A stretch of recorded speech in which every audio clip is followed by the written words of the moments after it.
So माझी ही कविता त्या मुलांसाठी ज्या वडिलांना 2 वेळचे सुख पण नाही देऊ शकत.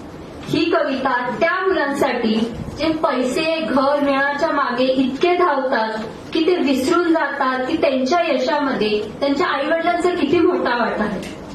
ते विसरून जातात की त्यांच्या आई वडिलांनी एक एक पै साठवून त्यांचे प्रत्येक आनंद सुख गरजा पूर्ण केले. ही कविता आहे त्या कठोर मुलांसाठी जे सगळे गोष्टी विसरून स्वतःच्या आईला, ती आई जिने 9 महिने त्याच मुलाला पोटात वाढवले आणि त्या बापाला ज्यांनी हात धरून चालायला शिकवले, जगायला शिकवले, त्यांना आज ही मुलं त्यांच्या घरातून बाहेर काढतात. कोणी हक्क दिला यांना असं कठोर वागण्याचा? कोणी हक्क दिला?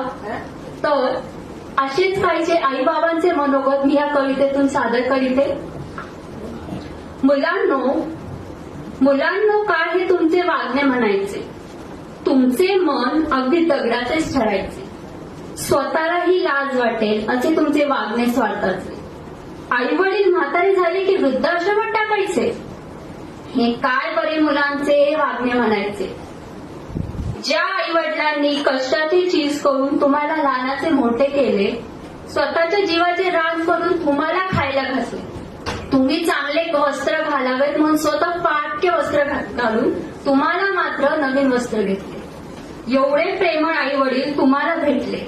ज्यांच्या आयुष्यात आई वडिलांचे सुख नाही त्यांनी मात्र डोळे मिटून अश्रू गिळायचे आणि तुमच्या आयुष्यात असून तुम्ही किंमतच नाही म्हणायचे. अरे देवा, याला काय वागणे मानायचे? आई वडील म्हातारे झाले की वृद्धाश्रमात टाकायचे. तुमच्यासाठी त्यांनी अजून किती सोसायचे, पण तुम्ही मात्र त्यांची काय किंमतच नाही म्हणायचे. अरे तुम्हीच असे वागलात तर त्यांनी कुठे म्हणून पाहिजे? तुमच्या आशेवर ते जिवंत आहेत. तुम्हीच असे वागलात तर त्यांनी कसे जगायचे? तुम्ही आनंदी आहात ह्यातच त्यांनी आपले सुख मानायचे. अरे देवा, अरे मुलांनो, तुमचे काय हे वागणे म्हणायचे? आई वडील म्हातारे झाले की वृद्धाश्रमात टाकायचे. आई म्हणजे काय? काय आई म्हणजे? आई म्हणजे ती आई म्हणजे आई म्हणजे आई असते.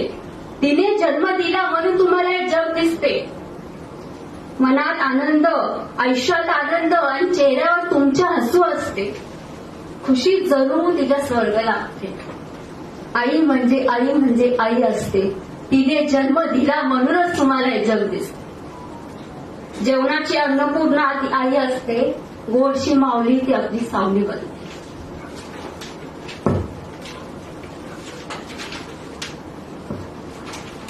अमृतासारखे शुद्ध, पाण्यासारखे निर्मळ तिचे प्रेम असते.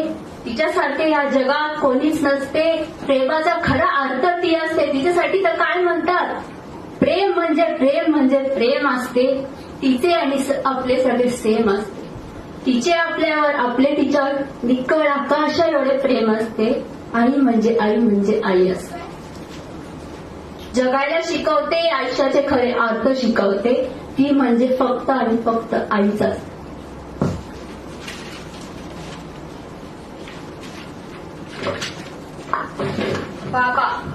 बाबा म्हणजे मुलींच्या अगदी जवळचे. मुलांच्या आयुष्यातले कठोर असे व्यक्तिमत्व म्हणजे बाबा. किती कठोर असले तरी आपल्या मुलांवर खूप जीव लावणारे म्हणजे बाबा. घराला घरपण देणारे म्हणजे बाबा. जीवाला जीव लावणारे म्हणजे बाबा. सुखाची सर देणारे म्हणजे बाबा. दुःखाच्या लाटेवर पोचून न देणारे म्हणजे बाबा.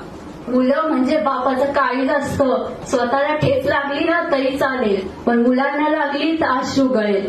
जगा पलीकडचे प्रेम असते तर फक्त आपल्या बाबांचे.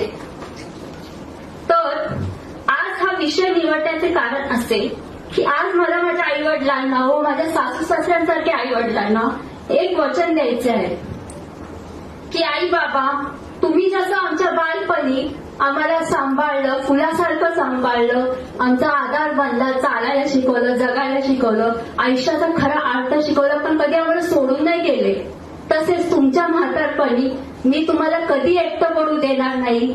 नेहमी तुमचा आधार बनेल, नेहमी तुमची साथ देईल.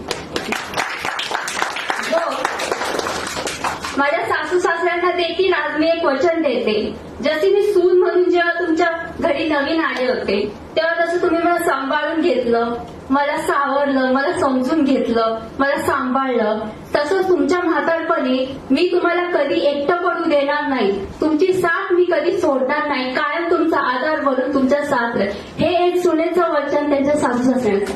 धन्यवाद.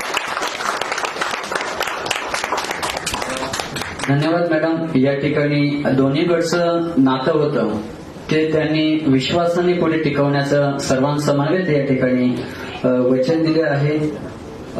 वेळेचं आपल्याला